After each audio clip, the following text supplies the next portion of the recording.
Gloire à Dieu. Voilà, donc nous allons prendre 3 séances pour parler de l'Église. L'Église étant la présence de Dieu sur terre, le corps du Christ. Nous allons prendre 3 jours pour en parler et aujourd'hui, nous allons parler de l'origine, d'où vient l'Église et qu'est-ce que ça veut dire, c'est quoi la nature de l'Église et c'est quoi la mission, le rôle de l'Église. Donc nous commençons par l'origine dans Matthieu chapitre 16. Matthieu chapitre 16. Donc l'Église, ce n'est pas un bâtiment comme nous allons le voir. Nous lisons dans Matthieu chapitre 16 à partir du verset 13. Matthieu 16, verset 13.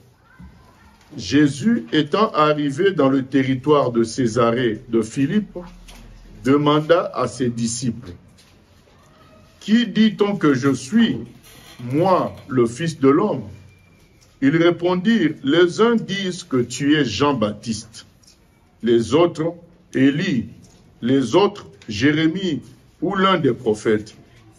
Et vous, leur dit-il, qui dites-vous que je suis? Qui dites-vous que je suis? Simon-Pierre répondit, tu es le Christ, le Fils du Dieu vivant. Jésus, reprenant la parole, lui dit, tu es heureux, Simon, fils de Jonas, car ce ne sont pas la chair et le sang qui t'ont révélé cela, mais c'est mon Père qui est dans les cieux. Et moi, je te dis que tu es Pierre, et que sur cette pierre, je bâtirai mon église, et que les portes du séjour des morts ne prévaudront point contre elle. Je te donnerai les clés du royaume des cieux. Ce que tu lieras sur la terre sera lié dans les cieux, et ce que tu délieras sur la terre sera délié dans les cieux. Voilà. Donc, Jésus, lorsque Pierre lui dit, mais moi je reconnais que tu es le Fils de Dieu, il lui dit, mais c'est sur cette fondation-là que tu avoues. Parce que certains ont cru que quand il dit tu es Pierre, sur cette pierre, je bâtirai mon église, il ne parle pas de la même pierre. Parce qu'en grec, il dit tu es Céphas, et tu es Pétros plutôt, et sur cette Pétra, je bâtirai mon église. Donc Pétra, c'est la roche, le rocher, le roc, et Pétros, ça veut dire pierre. Donc il dit pierre à pierre, tu es Pétros sur cette Pétra, c'est-à-dire la confession que Pierre venait de faire, de dire tu es le Fils de Dieu, c'est-à-dire c'est ça le socle de l'Église. L'Église est basée sur le fait que Jésus est le Fils de Dieu qui a été envoyé sur terre pour nous sauver. C'est ça le socle de l'Église. Il a dit mais c'est sur ce socle-là, je bâtirai mon Église. Voilà, c'est là qu'il fait entrer le mot Église.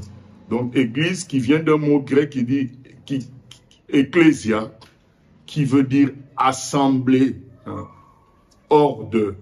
Parce que dans les cités grecques, il y avait toutes sortes de personnes. Dans les Athènes, toutes ces cités-là, il y avait toutes sortes de personnes, mais il y avait une ecclésia qui décidait sur le devenir de la cité. Donc, un groupe de personnes sélectionnés qui se réunissaient pour faire des votes pour décider de l'avenir de la cité. C'est ça l'ecclésia. Ça veut dire assemblée hors d'eux. Il y a tout le monde, mais on prend un groupe pour discuter ensemble à chaque fois concernant le devenir de la ville. C'est ça l'ecclésia. Rien que la définition du mot église parle beaucoup, parce que c'est assemblée hors d'eux. Donc Jésus l'emploie pour lui dire que son église à lui, ce sont des gens qu'il a pris du monde pour les mettre à part. Ils sont mis à part. Et vous voyez que le mot ecclésia qui est assemblée hors d'eux a la même base, hein, la même thématique que le mot saint. Saint, ça veut dire, quand on dit que quelqu'un est saint, ça veut dire qu'il est mis à part. Donc il n'est pas dans le lot de tout le monde. C'est ça, être saint. C'est-à-dire tu n'es pas comme tout le monde, tu es mis à part. Saint ne veut pas dire pur. Quand on est saint, c'est vrai qu'on est pur. Mais saint, c'est plus que ça. Saint, ça veut dire que tu es unique, tu n'es pas comme tout le monde. Tu es mis à part. Et on voit bien que Ecclésia, même chose, assemblée hors d'eux. Rien que ça, ça suffit.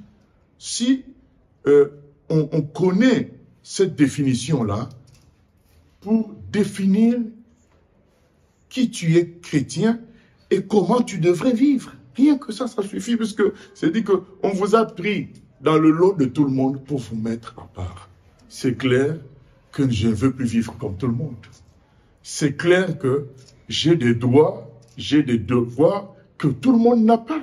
Donc les gens qui font partie de l'Ecclésia ont des devoirs, ont des droits que les autres n'ont pas. Ils décident de l'avenir de la ville. Donc, du coup, ils vont avoir aussi des obligations que les autres n'ont pas. Donc, c'est vraiment un peuple à part. Rien que la définition de l'Église suffit. Et Jésus dit à Pierre, sur ce roc-là que tu viens de confesser, que je suis le Fils de Dieu, je bâtirai mon Église. Donc, vous n'êtes pas les seuls. Il y a d'autres qui vont venir. Donc, c'est le groupe de gens que, en résumé, l'Église, quand elle a été posée à l'origine par Jésus, le mot veut dire un groupe de gens appelés hors du monde pour former un peuple pour Dieu. Vous voyez, la Bible est très très cohérente dans tout ce qu'elle dit, dans tout ce qu'elle présente. L'Église ressemble à Israël. Dans l'Ancien Testament, dans Exode 19, Dieu avait dit à Israël, je vous ai mis à part par rapport aux autres peuples. C'est vraiment exactement... Au fait, Dieu ne fait que répéter ce qu'il a toujours fait. Il a mis Israël à part. Il a répété ce qu'il a toujours fait. Avec Israël, Israël n'était pas le premier. Il avait déjà fait ça avec Noé. Qu'est-ce qu'il avait fait? Il avait sorti Noé donc, du monde pour le mettre dans l'arche avec sa famille. Noé, après Noé, il y a eu Abraham. Dieu dit à Abraham, sors de ta famille. Donc Dieu n'est pas dans la nouveauté lorsqu'il suscite l'Église. C'est ce qu'il a toujours fait, prendre un groupe, le sortir du lot commun pour faire une alliance avec ce groupe-là. Et aujourd'hui, c'est l'Église qui est ce groupe que Dieu sort. Et comment ces gens-là font partie de l'Église? Mais c'est...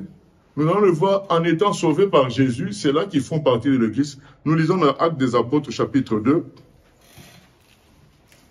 Donc nous lisons l'origine, quand on dit l'Église, voilà, et Jésus, c'est lui le premier à placer le mot dans Matthieu. Mais nous voyons d'autres explications qui viennent dans d'autres passages.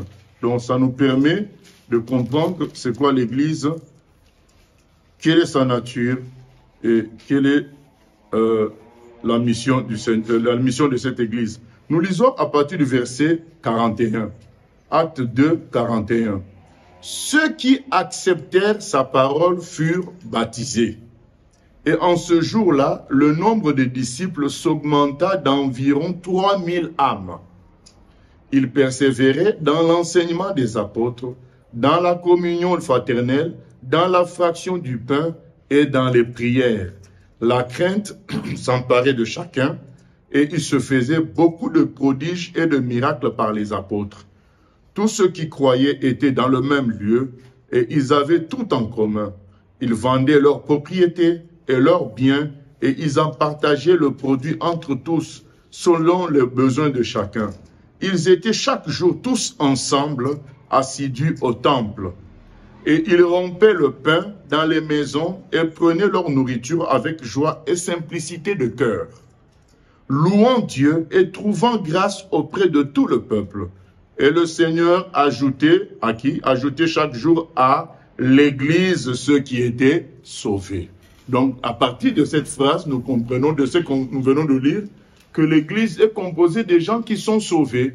Quand le Seigneur nous sauve, il nous rajoute à l'Église. Voilà, c'est ça l'Église. Donc c'est un peuple un nouveau peuple de Dieu, à l'image d'Israël, à l'image de la famille de Noé, à l'image de Lot qui était sorti de Sodome et Gomorrhe, à l'image d'Abraham qui a été sorti de sa famille. L'Église, c'est le peuple final de Dieu, que Dieu sort du monde. Là maintenant, vous voyez, l'échelle augmente. Donc ça, c'est maintenant le monde entier qui est visé. Donc Dieu sort des individus du monde entier pour composer son Église. Mais ces individus-là entrent dans son Église comment? Lorsqu'ils sont sauvés. Lorsqu'ils ont cru en Jésus, ils sont devenus des enfants de Dieu.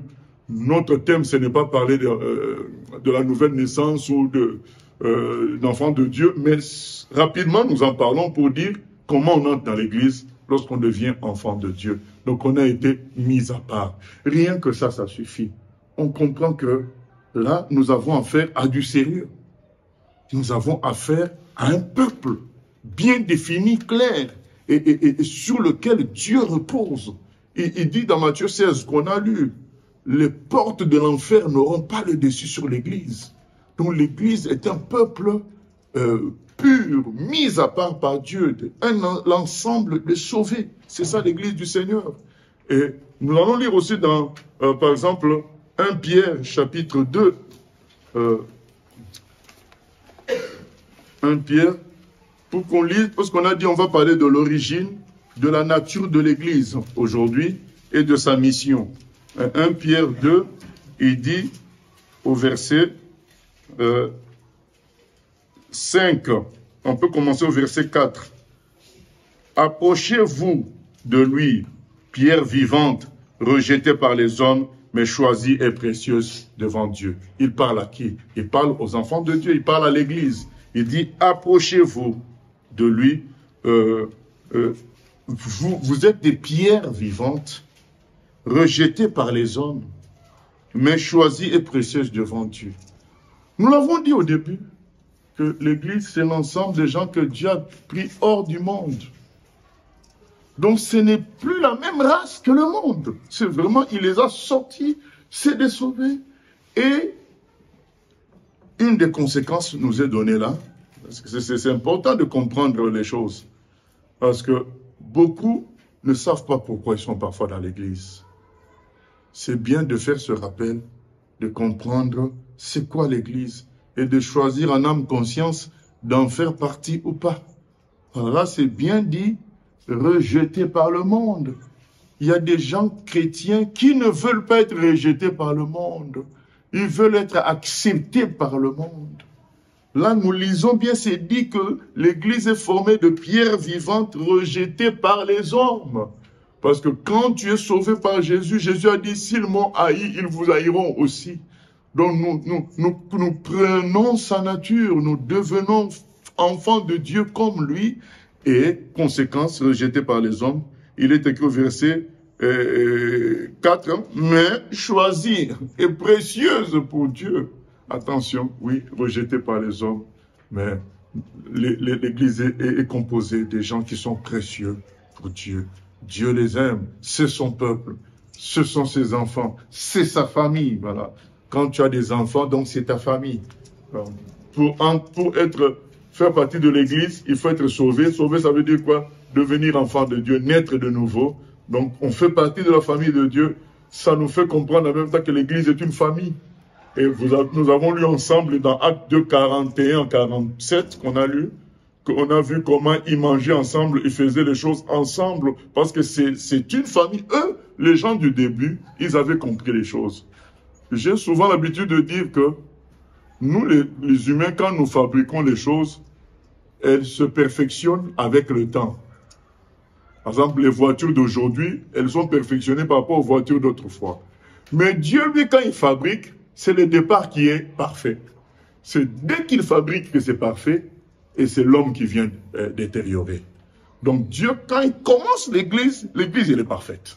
C'est ce qu'on a lu dans Actes 2, 41, 47. Ils se partageaient les choses, il n'y avait plus de pauvres, ils faisaient les choses ensemble, ils mangeaient même ensemble, et ils louaient Dieu, ils priaient, ils étaient sans cesse ensemble en train de faire l'œuvre de Dieu, et Dieu sauvait encore beaucoup de personnes. Ça, c'est l'Église parfaite. Donc quand Dieu commence quelque chose, quand il a créé Adam, il a dit, c'était bon. Adam était parfait. Voilà. Mais c'est le péché qui est venu altérer les choses. À chaque fois, c'est comme ça avec Dieu. Quand lui, il crée, le départ est parfait. Alors que nous, quand on crée, le départ est imparfait, ça s'améliore plus tard, avec le temps. Et donc, l'église de début, c'est la bonne, c'est la parfaite. Donc, ensemble de sauver, des enfants de Dieu, une famille qui mangeait ensemble, qui faisait les choses ensemble. Il faut connaître ces choses.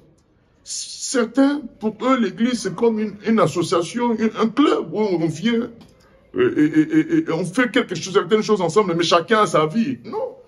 Un vrai chrétien doit comprendre que sa vie maintenant est dans une famille. Cette famille-là qu'on appelle l'église.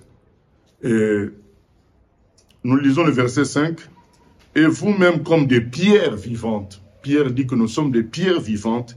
Édifiez-vous pour former une maison spirituelle, un saint sacerdoce, afin d'offrir des victimes spirituelles agréables à Dieu par Jésus-Christ. Il dit, vous êtes des pierres vivantes. Pourquoi il dit que vous êtes des pierres vivantes? Au fait, il nous compare au temple qui était composé de pierres figées, de la pierre normale, quoi, et des briques qu'on rassemble. Ça forme un lieu qui servait à adorer Dieu. Lui dit, mais maintenant, Dieu a vous, l'église, vous êtes chacun, vous les enfants de Dieu, vous êtes chacun une pierre vivante qu'on rassemble et ça devient maison spirituelle pour Dieu. Donc l'église n'est plus un bâtiment, n'est pas un bâtiment comme certains le pensent. Ils disent, je vais à l'église. Non, l'église, c'est un ensemble d'humains. Ce sont les humains qui forment l'église, les pierres vivantes, ils forment une maison spirituelle, un temple. C'est pas le bâtiment qui compte, ce sont ces humains-là qui forment le temple de Dieu. Tout ça, c'est des choses à savoir. Nous avons perdu notre... depuis 2018, nous n'avons plus, en France, nous n'avons plus notre salle et nous voyons des gens qui ne vont pas ailleurs, qui attendent que nous retrouvions la salle pour revenir. Voilà. Donc c'est des gens qui pensent que l'église, ça ne peut pas se faire chez quelqu'un venir prier. Non, il faut que ce soit dans une salle grande officiellement consacrée à cette activité-là. Et vous voyez donc la méprise. Alors que quand on a lu dans Actes 2, 41, 47, vous avez vu que ils priaient dans les maisons. Ils priaient dans les maisons, ils faisaient les choses partout. Parce que l'église n'était pas des bâtiments ni un endroit, c'était eux l'église. L'église, c'est les humains. C'est eux qui forment l'église. Donc, vous pouvez vous retrouver à 3, vous êtes l'église du Seigneur. Vous pouvez vous retrouver à 10, vous êtes l'église du Seigneur. Ça n'a rien à voir avec ni le nombre, ni le bâtiment, mais c'est vraiment des pierres vivantes. Chacune étant une pierre vivante, c'est-à-dire qu'est-ce qu'est une pierre vivante? Parce que Dieu considère les gens qui sont dans le péché, il les considère comme morts. S'il nous appelle pierres vivantes, c'est parce qu'il considère que nous sommes maintenant sauvés. Donc ce sont les sauvés qui sont des pierres vivantes qui se rassemblent pour être une maison spirituelle pour Dieu. Vous voyez, rien que ces définitions-là, ces descriptions-là, aident à vivre les choses d'une manière simple, claire, pour celui qui entre dans l'appel de Dieu du salut, celui qui se laisse sauver par Dieu. Il comprend, quand il voit ces définitions-là, et c'est ce que les premiers chrétiens avaient compris, il vit vraiment une église puissante. Et quand l'église est comme ça, c'est-à-dire que Dieu lui-même habite dedans. Parce que, effectivement, quand il y a la division, ce n'est plus ça. Ce n'est plus l'église. L'église, c'est des pierres vivantes rassemblées. Pour former une maison, les briques doivent être ensemble. Voilà. Quand on regarde à ces acceptions-là qu'on est en train de présenter, on comprend quelle attitude on doit avoir. On comprend qu'est-ce qu'on doit viser. On comprend dans quelle équipe nous sommes. Dans quelle équipe nous sommes. Il y a des gens, on ne sait pas, ils sont dans quelle équipe. Est-ce qu'ils sont avec Dieu, ils sont avec l'Église, ou bien ils sont avec le monde. Donc là, il faut savoir, il faut choisir. Et ces choses-là sont présentées clairement. Et puis, il y a une autre aussi acception de l'Église. On peut lire ça dans Éphésiens 1, 20 à 23. Éphésiens 1, 20 à 23. Il est écrit ceci. Il a déployé en Christ, il parle de la puissance, hein? Il a déployé en Christ en le ressuscitant des morts et en le faisant asseoir à sa droite dans les lieux célestes. Il dit Dieu a déployé sa grande puissance de résurrection en ressuscitant Jésus. Et il dit que cette puissance-là, hein, les versets du débat, dans les deux versets d'avant, il dit que cette puissance-là, il a donné à l'Église. Peut-être c'est mieux quand même qu'on le lise. Hein? Voilà. À partir du verset 15. C'est pourquoi moi aussi, ayant entendu parler de votre foi au Seigneur Jésus et de votre amour pour tous les saints, vous voyez, les saints là, ce ne sont pas des gens morts, ce sont les chrétiens, on les appelle aussi des saints. Je vous ai dit que, mis à part, définition de l'Église, c'est à peu près la même définition finalement que saint, puisque l'Église est appelée hors de, mis à part, et saint, ça veut dire aussi mis à part. Et donc, du coup, au départ, on appelait, donc les chrétiens, entre eux, ils s'appelaient des saints, des mis à part. C'est pas saints dans l'orgueil comme quoi ils étaient les plus purs, les plus purs. Non, saints dans le sens où ils sont mis à part, c'est le peuple de Dieu. Voilà. C'est beau. Voilà. Et je ne cesse de rendre grâce pour vous, faisant mention de vous dans mes prières, afin que le Dieu de notre Seigneur Jésus-Christ, le Père de gloire, vous donne un esprit de sagesse et de révélation dans sa connaissance, et qu'il illumine les yeux de votre cœur pour que vous sachiez quelle est l'espérance qui s'attache à son appel, quelle est la richesse de la gloire de son héritage qu'il réserve aux saints, et quelle est envers nous qui croyons l'infinie grandeur de sa puissance, se manifestant avec efficacité par la vertu de sa force. Donc le frère Paul dit que envers nous, Dieu déploie une infinie grandeur de puissance. Est-ce que nous voyons ça encore aujourd'hui? Pas du tout. Dans les Actes des Apôtres, on voyait ça. Un jour, il y a Pierre qui se promenait le long des gens qui étaient malades. Son ombre, quand son ombre touchait un malade, le malade était guéri.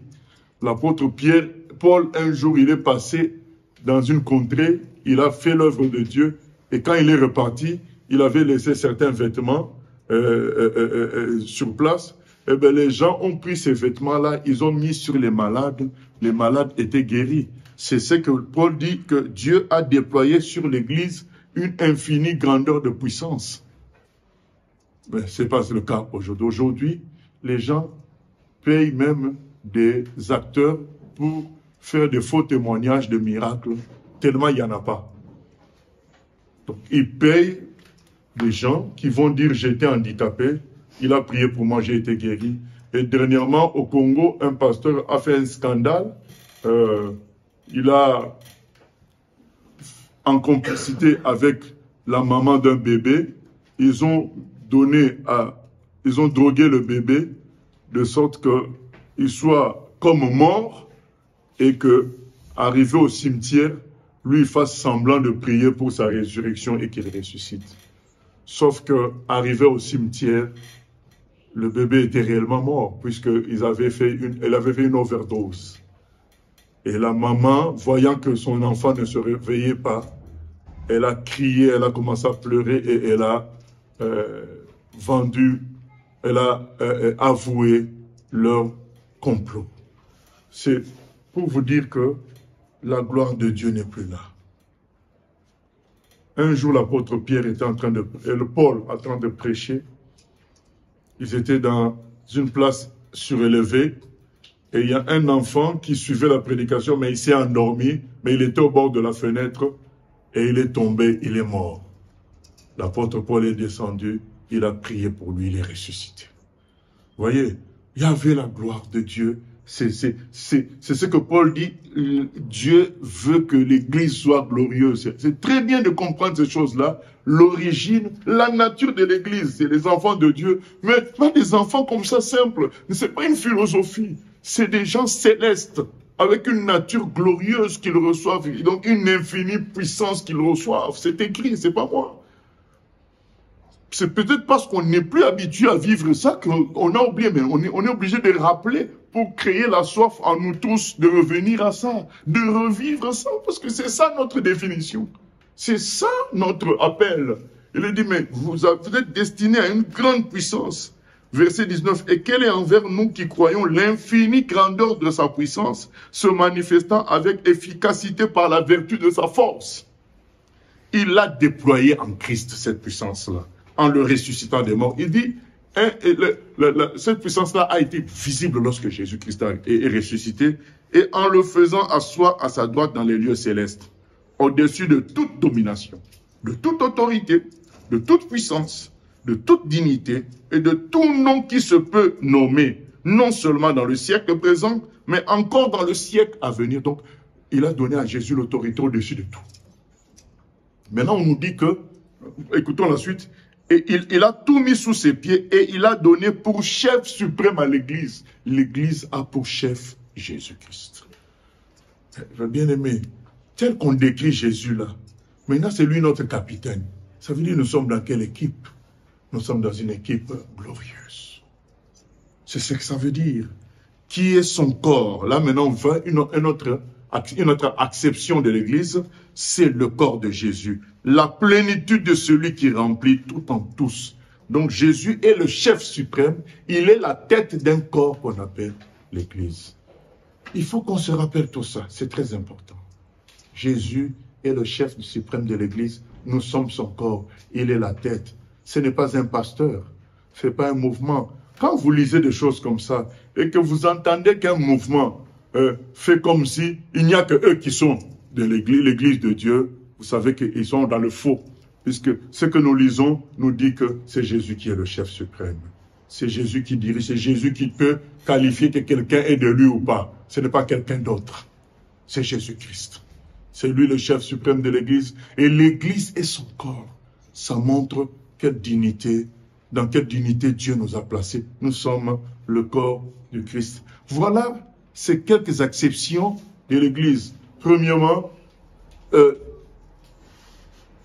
Jésus, fils de Dieu. C'est ça la confession. C'est ça qui fait que c'est sur cette base-là que Jésus bâtit son Église. Qu'il est le Fils de Dieu. Ce n'est pas une philosophie. Ce n'est pas un club. Ce n'est pas un courant de pensée. Mais c'est le Fils de Dieu qui est descendu sur terre pour nous sauver. C'est sur ce fondement-là qu'est bâtie l'Église. Sur Jésus lui-même. Et qu'est-ce que Jésus fait? Il sauve les gens. Il se présente aux gens et il les sauve. Comme ce jour-là à la croix, il y avait un voleur à gauche de Jésus, ou à droite ou à gauche, je ne sais pas, mais il y avait un voleur à côté de Jésus, un brigand, qui a dit à Jésus, souviens-toi de moi quand tu viendras dans ton règne. Jésus lui a dit, ce jour, aujourd'hui même, tu seras avec moi au paradis. Il est venu sauver cet homme-là. Cet homme fait partie de l'Église. Voilà. Et donc, quand Jésus se présente à quelqu'un et que la personne approuve d'arrêter la vie de perdition, d'arrêter avec le schéma du monde, d'arrêter avec le schéma du péché et d'entrer dans la famille de Dieu en croyant que Jésus est mort pour lui à la croix, pour qu'il reçoive le pardon des péchés, en croyant que Jésus est ressuscité, preuve que lui aussi qui croit en Jésus va recevoir une nouvelle vie. Quand vous croyez en tout ça, vous êtes sauvés. Donc, vous acceptez d'être pardonné, d'être ressuscité et de commencer une vie d'enfant de Dieu. Là, vous êtes sauvé. Qu'est-ce que Jésus fait? Il te met dans son corps. Et tu deviens membre de l'Église. Tu deviens une pierre vivante qui compose le corps de Jésus-Christ. Et tu deviens membre de la famille de Dieu, la famille élargie de Dieu. Vous vous souvenez? À la croix, qu'est-ce que Jésus avait dit à Marie? Il avait dit à Marie, en montrant Jean, voici ton fils. Et il a dit à Jean, voici ta mère. Mais attention, dans Matthieu 13, pour ceux qui ne savent pas, dans Matthieu 13, on cite le nom vers le verset 53-58, on cite les noms des frères de Jésus physique, donc les enfants de Marie, dans Matthieu 13. Donc, pourquoi alors qu'elle a des enfants, Jésus va la confier à Jean? Elle avait des enfants pourtant. Même Jude, dont le texte trouve dans la Bible, c'est un frère de Jésus physique. Pourquoi Jésus, à la croix, va dire à Jean de récupérer, puisque c'est dit qu'après, Marie est partie habiter chez Jean. Parce que Jésus voulait nous parler à nous tous, pour nous dire, maintenant, il y a une nouvelle famille qui est constituée. Elle s'appelle l'Église du Seigneur. Dans Matthieu 12, vers le verset 40, il y a Jésus qui est en train de prêcher quelque part. On vient lui dire, mais il y a ta famille, ta mère et tes frères qui sont dehors. Il a dit quoi? Ma mère et mes frères, ce sont ceux qui écoutent la parole de Dieu et la mettent en pratique. Une nouvelle famille s'est constituée. Il y a des gens qui sont dans l'église, mais qui ne saisissent pas encore ces choses-là. Du coup, ils ne rayonnent pas. Ils ne brillent pas, puisque c'est en étant plein dans cette vérité-là que la gloire de Dieu également aussi se manifeste. Comme on a lu dans Actes 2, 41, 47, il y avait une gloire extraordinaire. Parce que les gens vivaient pleinement l'héritage en Christ. Et nous avions dit que l'Église, c'est aussi le corps du Christ. C'est-à-dire que, tel que nous sommes là, comme il a dit dans Matthieu 28, 18 à 20, je serai avec vous tous les jours. Ben, il est avec nous tous les jours. Il est notre tête. Il est la tête du corps que nous composons.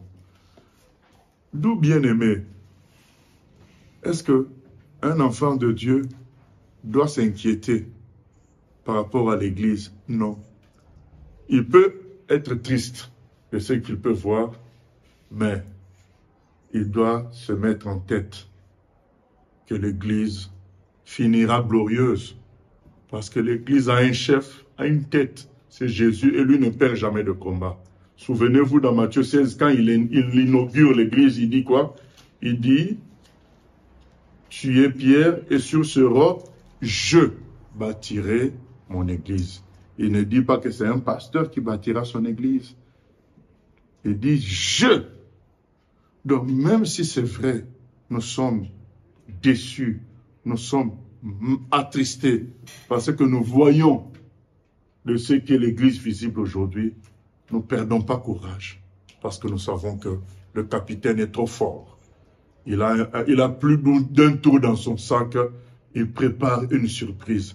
La question c'est, ne veux-tu pas faire partie de cette surprise, de cette équipe cachée que Jésus-Christ prépare pour sortir son Église, qu'on verra le troisième jour, dans la gloire? Jésus prépare une forme de revanche par rapport à ce qui se passe aujourd'hui. Il prépare un peuple qui va, en dernière minute, remonter l'Église dans la gloire et puis partir avec lui au ciel. Et ce n'est pas le sujet d'aujourd'hui, c'est le dimanche. Mais revenons sur ce que nous disions, l'origine, la nature, nous l'avions décrite, et nous passons à un autre point, c'est dans Matthieu 28, 18 à 20, la mission que l'Église a reçue sur terre. Matthieu 28, 18 à 20. L'Église n'a pas reçu pour mission que chacun de nous soit talentueux, prédicateur, chanteur, bishop, je ne sais pas quoi. La mission de l'Église, c'est faire de toutes les nations des disciples. Matthieu 28, 18 à 20. Il est écrit ceci, c'est Jésus qui parle. Jésus s'étant approché, leur parla ainsi. Tout pouvoir m'a été donné dans le ciel et sur la terre. Allez, faites de toutes les nations des disciples, les baptisant au nom du Père, du Fils et du Saint-Esprit, et enseignez-leur à observer tout ce que je vous ai prescrit. Et voici, je suis avec vous tous les jours jusqu'à la fin du monde. Il dit, je vous laisse, je vous donne mon pouvoir. Il a dit, moi j'ai tout le pouvoir, je suis la tête, je serai avec vous. Maintenant, avec ce pouvoir-là, allez faire de toutes les nations des disciples. Bien-aimés, de toutes les nations. Il y a des gens dans le milieu chrétien qui se sont mis déjà dans la tête qu'il y a des nations qui ne peuvent pas changer. L'Arabie Saoudite ne peut pas changer. L'Iran, c'est faux, bien-aimé. Ça ne correspond pas à ce que Jésus nous dit dans sa parole. Dans sa parole, il dit « Allez et faites de toutes les nations ». C'est ça la mission de l'Église. L'Église n'est pas là pour faire un beau bâtiment, un club où les gens se réunissent dans un concours de vêtements ou de voitures. Non. L'Église est là pour être une lumière afin d'éclairer le monde. Je pourrais citer d'autres passages. Dans 1 Timothée 3,15, il est dit que l'Église est la colonne de la vérité. C'est-à-dire que c'est par l'Église que le monde peut voir ce qu'est la volonté de Dieu. C'est par l'Église. Or, aujourd'hui, qu'est-ce qui se passe? L'Église triche le monde. Puisque les PDG du monde, les ministres du monde ont des jets privés, ont des gardes du corps, ont des limousines, et bien les pasteurs aussi, limousines, machin. Donc, finalement, qui montre à l'autre la voie? Qui montre à l'autre la voie? 1 Timothée 3,15 dit que l'Église est la colonne de la vérité. C'est elle qui va faire que un être humain normal, quand il observe l'Église, il se dit « Ah non, j'ai un problème ». Voilà la voie véritable à suivre. Ce sont ces gens-là qui suivent cette voie-là. Donc l'Église est là pour éclairer le monde et que le monde, à travers l'Église, voit Dieu pour être sauvé. L'Église n'est pas là pour nous donner de bons postes à travers des prophéties, nous donner des mariages, nous donner d'être des prédicateurs, des chantres. Non, non, non. Tout ça a pour but de sauver les humains. Tout ça a pour but. Il dit, vous serez dans Acte 1,8, il dit, on peut lire ça, Acte 1,8.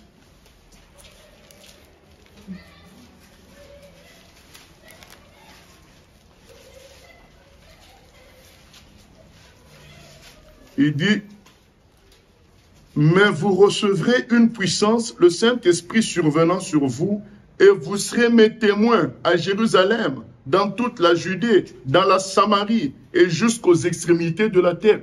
Voilà, vous recevrez une puissance. Vous voyez que le terme puissance là revient, l'apôtre Paul en a parlé dans Ephésiens 1 qu'on a lu. L'Église est appelée à vivre une grande puissance. Cette puissance-là, Jésus dit ça dans Matthieu 28, 18 à 20, avant d'envoyer, il dit, tout pouvoir m'a été donné, je vous donne le même pouvoir, allez. Et là, nous lisons encore, vous recevrez une puissance. Dieu est conscient que ce n'est pas difficile, c'est très difficile, le monde, les démons, ainsi de suite, alors il nous donne une puissance supérieure.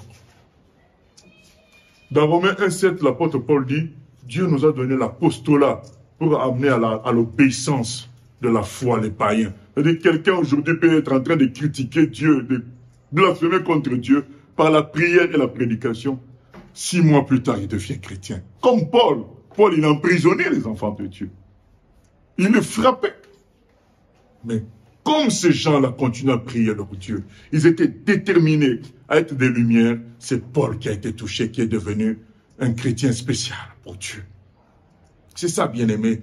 Donc, c'est ce qui est réservé à l'Église, cette puissance pour faire de toutes les nations des disciples. C'est ce qui a animé des années durant des missionnaires qui ont quitté les États-Unis, qui ont quitté la Suisse. Edmé Cotier, une Suissesse, je crois, de 23 ans, qui est partie en Angola. Ce n'est pas l'Angola d'aujourd'hui, c'est l'Angola des années 1920. Pas d'électricité. Toi, une blanche au milieu des noirs comme ça. Mais parce que c'est des gens qui avaient compris qu'il n'y a aucune nation qui peut résister à l'évangile. Nous avons reçu la puissance de convaincre toutes les nations. Allez, faites de toutes les nations les disciples. Qu'est-ce qu'une fille de 23 ans va aller faire des choses comme ça? C'est la compréhension de ce que nous sommes en train de lire. Aujourd'hui, tout le monde vient à l'église pour prier pour qu'il réussisse dans ses examens.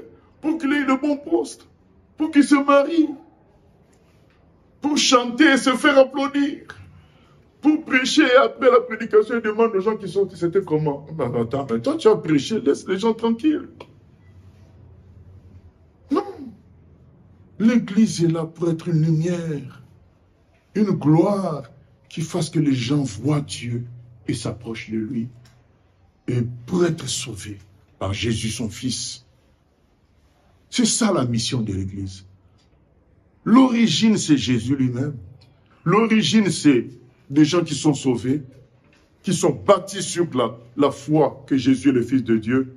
La nature, c'est une famille de Dieu. C'est le corps du Christ. C'est des pierres vivantes.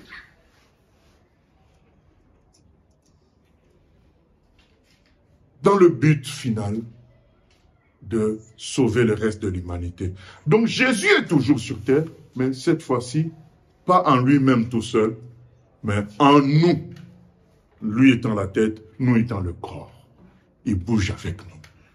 Quelle joie de le savoir qu'il bouge avec nous dans nos missions. Il est la tête.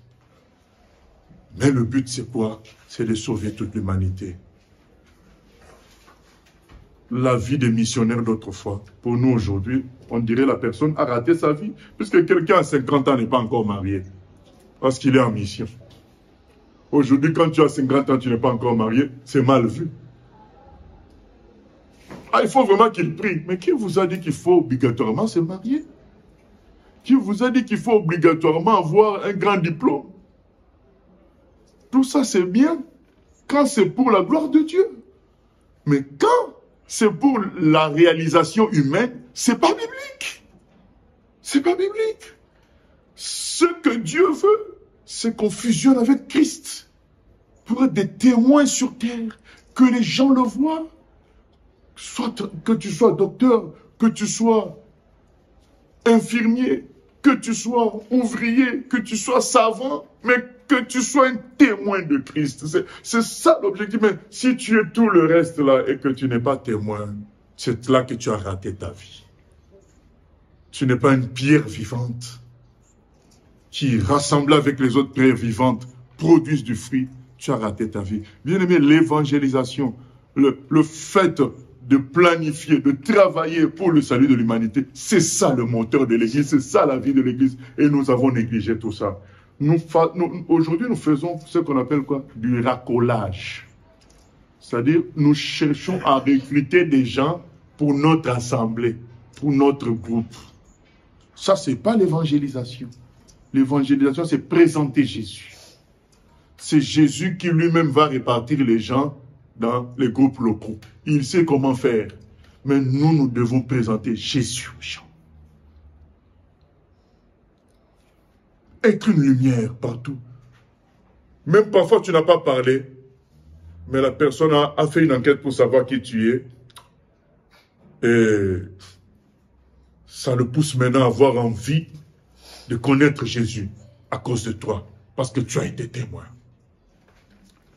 En Chine, dans un village, il y avait un homme qui était d'allure, d'apparence simplée, comme retardé, pour ses voisins. Et ce monsieur, le soir, il allait se promener, et en se promenant, il faisait des gestes. Les gens concluaient qu'il avait un problème. En réalité, il priait. Il était un chrétien caché, les autres ne le savaient pas. Parce qu'il faut savoir que pendant longtemps, et jusqu'aujourd'hui, ça a baissé un peu aujourd'hui, mais pendant longtemps, la Chine a persécuté fortement les chrétiens. Donc ce monsieur était un chrétien caché. Mais il priait pour tous les gens de son village. Le soir, il s'en allait, il priait. Seigneur, fais en sorte que les brigands n'attaquent pas notre village. Que la tempête ne passe pas par notre village. Ainsi de suite. Ce village-là prospérait. Jusqu'au jour, cet homme est mort. Quand il est mort, à l'époque là de cette Chine-là dont je vous parle, il n'y avait pas encore l'armée partout, la police partout. Eh bien, il y avait des brigands qui se réfugiaient dans les forêts, qui faisaient des descentes à 50 dans le village, ils pillent les maisons, ils peuvent même enlever des gens. Eh bien, ce village a reçu une visite de ce genre-là. Après, il y a eu un feu de forêt qui a touché les cultures du village. Après, il y a eu une tempête. Ces gens, ils ont fait le lien. Ils ont dit, mais c'est depuis que cet homme est mort que nous subissons toutes ces choses-là. Qui est-il? Qui était-il vraiment? Comme il était seul dans sa cabane, il n'avait pas d'héritier. Ils ont dit, on va fouiller, on va... Il a donné envie de savoir qui il était. Ils sont entrés dans la maison, dans sa cabane, ils ont fouillé, ils ont trouvé la Bible. Ils ont lu, ils ont dit, ah, nous comprenons alors ce que faisait ce monsieur. Il priait ce Dieu-là. Et c'est ce Dieu-là qui protégeait le village, qui faisait que nous prospérions, ainsi de suite. C'est ce Dieu-là que nous devons tous prier. Tous ils se sont convertis à cause du témoignage de ce monsieur-là. Vous voyez le rôle de l'Église. Donc ce monsieur, par ses prières, avait la capacité d'empêcher les brigands de venir dans son village. On parlait de puissance tout à l'heure.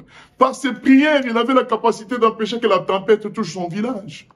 Par ses prières, il avait la capacité d'empêcher qu'il y ait des feux de forêt qui touchent son village. Et ces gens s'en sont rendus compte, puisque depuis qu'il est mort, rien ne marche. Et c'est ainsi que tout un village vient à Jésus. Voilà pourquoi nous sommes ici sur terre. Nous ne sommes pas ici pour faire carrière dans quoi que ce soit. Nous sommes ici sur terre. La mission de l'Église, c'est pour être une lumière qui attire les gens à Dieu pour être sauvés. Parce que par-dessous tout, Dieu veut sauver chaque humain. Dieu a tant aimé le monde qu'il a donné son Fils Jésus, afin que quiconque croit en lui ne périsse point, mais qu'il ait la vie éternelle. Dieu veut sauver tous les hommes.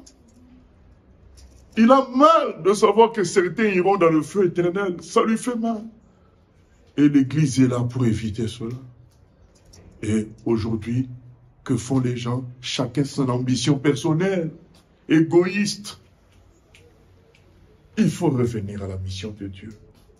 Comme des gens comme les Livingstone, qui a parcouru l'Afrique dans les années 1900.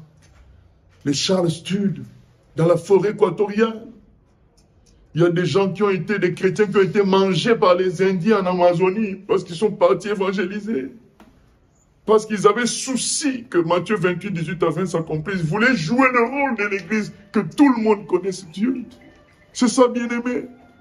Dieu nous appelle vraiment à revenir à cette conscience-là de ce que l'origine de l'Église, la nature de l'Église et la mission de l'Église. Et si nous ne sommes pas encore engagés avec lui, c'est le moment, c'est le moment. Les choses vont en s'accélérant.